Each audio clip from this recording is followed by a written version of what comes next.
one of the things that was interesting, your father's book as the core of the content for the Franklin Covey business that you've been running, you actually had a critical role in maintaining your father's legacy. The CEO magazine considered this to be one of the two most influential books of the 20th century. What did you do to perpetuate that? That's an interesting thing. Again, a lot of this, I'm so excited to hear from you. As the CEO of Southwestern Family of Companies, we were founded in 1855. And I feel a lot of what I'm doing is perpetuating the legacy of those that have came before me. So how did you do that? That's beyond interesting. Yeah, well, it was all about, we had the great ideas. We need to find the modalities and the mediums and the ways that we could get those ideas to people and to organizations. And so we had to learn.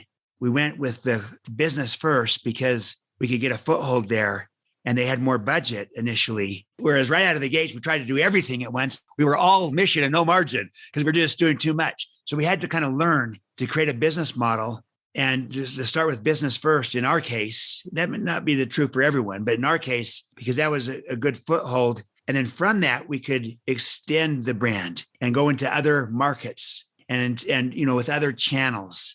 And then we also had to learn that don't get wed to one modality. And that's where we went from delivering all stand-up live training to video-based training, to tools, to processes, to certification with licensing. And today with all kinds of technology tools and virtual and all kinds of formats. And what's most important is principles in the content that are practical and tangible. There's a variety of ways to get them out.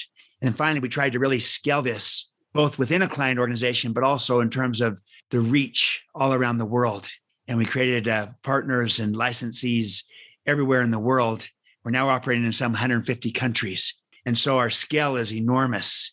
And so all of this was about scaling, building an organization. And that was part of, expanding my father's legacy so that it could have a greater impact. You're focusing on the mission and being flexible with the method. Absolutely. Well, I'm sure this isn't the first time you've received this question. What is your favorite habit of the 7 habits? You know what? I love habit 5. Seek first. You know your 7 habits.